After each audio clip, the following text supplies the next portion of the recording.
Assalamualaikum warahmatullahi wabarakatuh. Waalaikumsalam warahmatullahi wabarakatuh.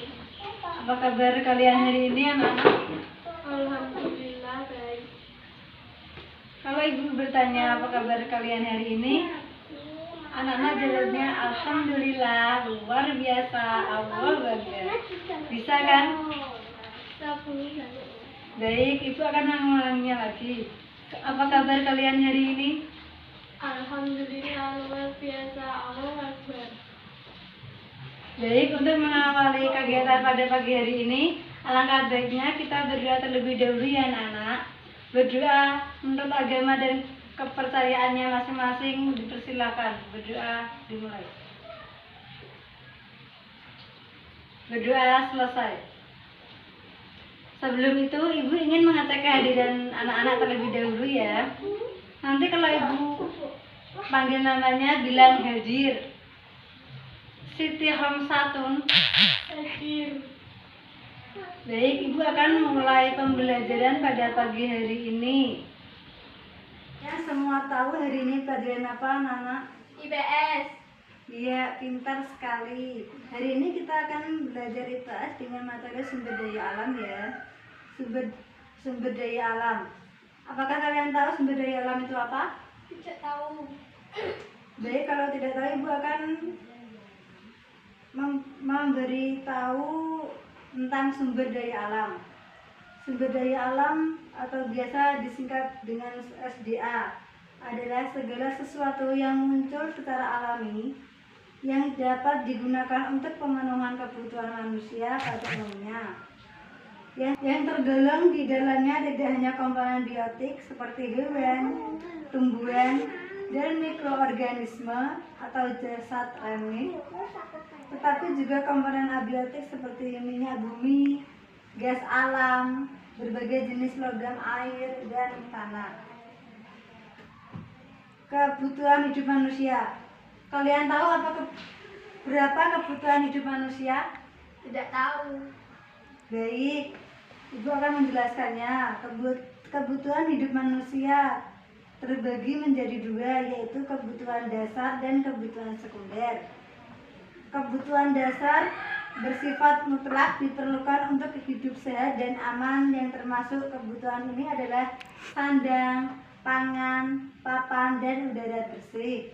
Untuk yang kedua, kebutuhan sekunder. Kebutuhan ini merupakan segala sesuatu yang diperlukan untuk lebih menikmati hidup, yaitu rekreasi, transportasi, pendidikan, dan hiburan.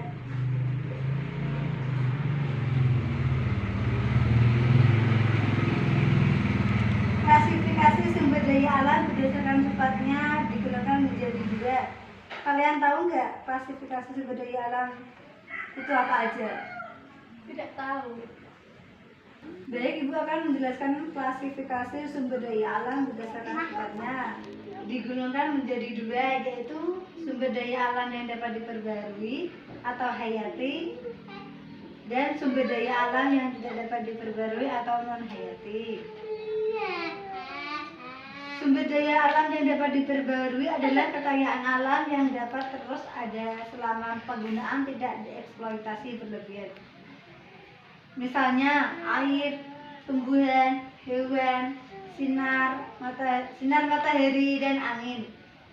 Sumber daya alam yang tidak dapat diperbarui adalah sumber daya alam yang jumlahnya terbatas karena penggunaannya lebih cepat daripada proses pembentukannya, dan apabila digunakan secara terus-menerus akan habis. Untuk contohnya yaitu minyak bumi, emas, besi, dan berbagai bahan tambang lainnya. Sumber daya alam yang dapat diperbarui dengan adanya contoh di atas, walaupun jumlahnya sangat berlimpah di alam, penggunaannya harus tetap dibatasi dan dijaga untuk dapat terus berkelanjutan. Sumber daya alam yang tidak dapat diperbarui dengan adanya berbagai bahan tambang tersebut pada umumnya memerlukan waktu dan proses yang sangat panjang untuk kembali terbentuk sehingga jumlahnya sangat terbatas. Minyak bumi dan gas alam pada umumnya berasal dari sisa-sisa hewan dan tumbuhan yang hidup jutaan tahun lalu, terutama dibentuk dan berasal dari lingkungan perairan. Perubahan tekanan dan suhu panas selama jutaan tahun ini kemudian mengubah materi dan senyawa organik tersebut menjadi berbagai jenis bahan tambahan tersebut. Untuk selanjutnya yaitu daya dukung lingkungan. Kemampuan lingkungan untuk mendukung kehidupan semua makhluk hidup yang meliputi ketersediaan sumber daya alam untuk memenuhi kebutuhan dasar dan tersedianya cukup ruang untuk hidup pada tingkat kestabilan sosial tertentu disebut daya dukung lingkungan. Pemeliharaan dan pengembangan lingkungan hidup harus dilakukan dengan cara yang rasional antara lain sebagai berikut. 1. Memanfaatkan sumber daya alam yang dapat diperbarui dengan hati-hati dan efisien, misalnya air, tanah, dan udara. Mengembangkan metode penambangan dan pemrosesan yang lebih efisien serta dapat didaur ulang. Yang kedua, melaksanakan etika lingkungan dengan menjaga kelestarian alam. Apakah sampai di sini paham, anak-anak? Paham, Bu. Baik, Ibu akan melanjutkan lagi untuk materi selanjutnya yaitu sumber daya alam di Indonesia. Indonesia merupakan negara dengan tingkat biodiversitas tertinggi kedua di dunia setelah Brazil. Fakta tersebut menunjukkan tingginya keanekaragaman sumber daya alam hayati yang dimiliki Indonesia dan hal ini berdasarkan protokol Nagoya akan menjadi tulang punggung perkembangan ekonomi yang berkelanjutan atau green economy.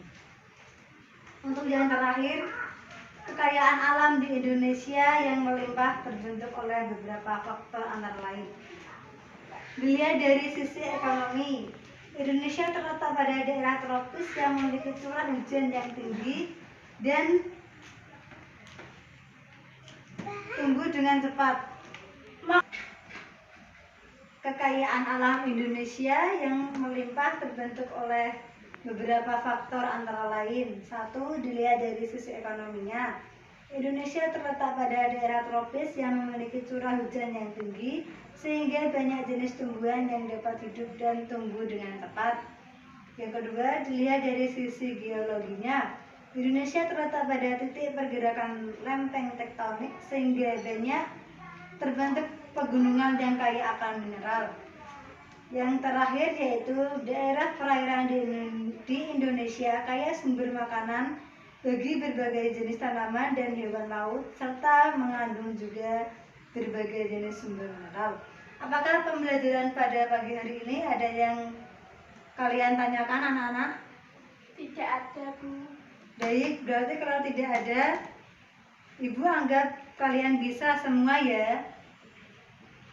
Ya, Bu. Ibu akan menyimpulkan materi pada pagi hari ini.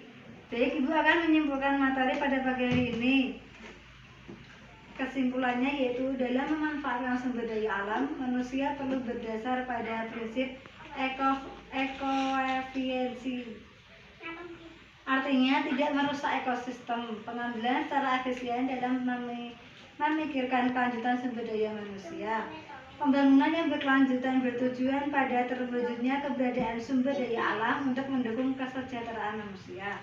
Maka prioritas utama pengelolaan adalah upaya pelestarian lingkungan supaya dapat mendukung kehidupan makhluk hidup.